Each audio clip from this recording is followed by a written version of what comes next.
আমার পেজের এক প্রিয় আপুর কাছ থেকে আজকে আমার বাসাতেও গিফট চলে আসলো।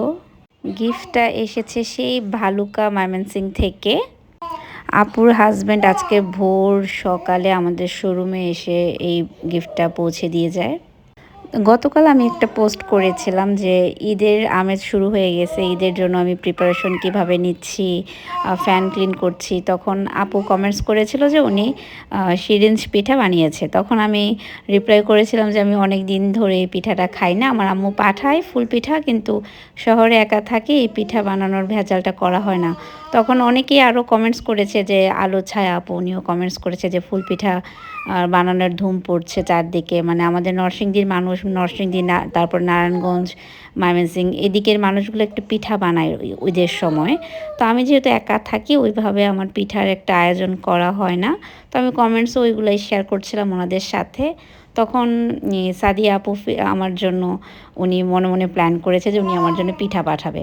এর আগেও শীতের সময় উনি আমাকে একদিন নক দিয়ে বলতেছে যে আপু, আমি তো আমার গাছের খেজুরের রস দিয়ে গুড় করছি, আমি আপনাকে খাওয়াতে চাই। তখন আমি খুব মানা করছি যে না, নিব না, আপনি বলছেন তাতে খুশি। কিন্তু ওনার অনেক শখ ছিল যে আমাকে খেজুরের গুড় উনি পাঠাবে, এবং উনি সেই নিয়ত করে এটা আমার জন্য রেখে দিয়েছিল।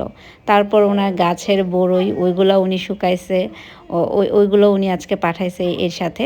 তো উনি আমাকে গতকাল নক দিয়ে বলে যে আপু, আমি আপনার জন্য পিঠা পাঠাইতে চাই, আমাকে ঠিকানা দেন। আমি বলছি যে কি বলেন, পিঠা কেন পাঠাবেন? বলছেন আমি এতেই খুশি, আমি একদিন বেড়াতে আসবো, তখন আমাকে ইচ্ছা মতো খাওয়াবেন। পরে বলে যে না, আমি আপনার জন্য গুঁড়ো রাখছিলাম, আপনি গুড়ের জন্য না করে দিলেন। পিঠা বানিয়ে খাওয়াতে চাইলাম, তাও আপনি রাজি হলেন না। এবার আর না করবেন না, এবার পিঠা নিতেই হবে। যেহেতু ওনারা অনেক কাছের মানুষ, তো নাও করা যায় না আপুর মন রাখার জন্য। উনি অনেক কষ্ট পাবে, যেহেতু আশা নিয়ে বলতেছিল বারবার। তো আমি বললাম যে আচ্ছা পাঠান, পরে আমি আমাদের শোরুমের ঠিকানা দিই। তো ওইখানে ভাইয়া সকাল সকাল সেই ময়মনসিংহ থেকে আমার জন্য এই পার্সেলগুলো নিয়ে ওয়েট করে পরে আমাদের দোকানে পৌঁছে দিয়ে যায় আর কি। তো অনেক ছিল, আপু মনে হয় যা বানাইছে সব আমাকে পাঠিয়ে দিছে। এখানে সিরিজ পিঠার কয়েকটা ক্যাটাগরি ছিল, সাদা কালার ছিল, হলুদ ছিল, আবার ঝিকিমিকি পিঠা বলি আমরা, ওইটাও ছিল।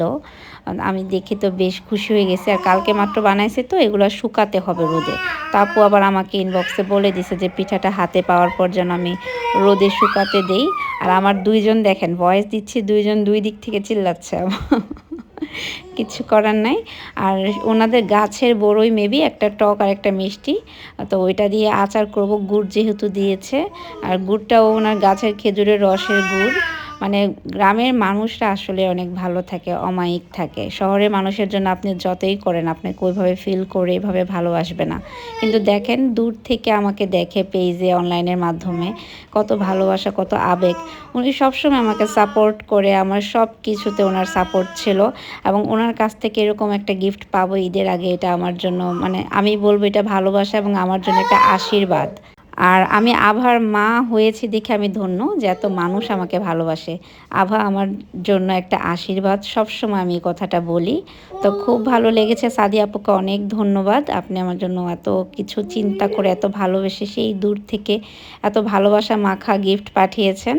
আর আজকে বিকালে আমার গাছগুলোকে একটু গোসল করাই দিলাম, কারণ এইদিকে এত ধুলাবালি, উত্তরা ছাড়ার পর এইদিকে আসার পর আমার মন নেই খারাপ থাকে, আমার গাছপালাগুলো সব নষ্ট হয়ে যাচ্ছে।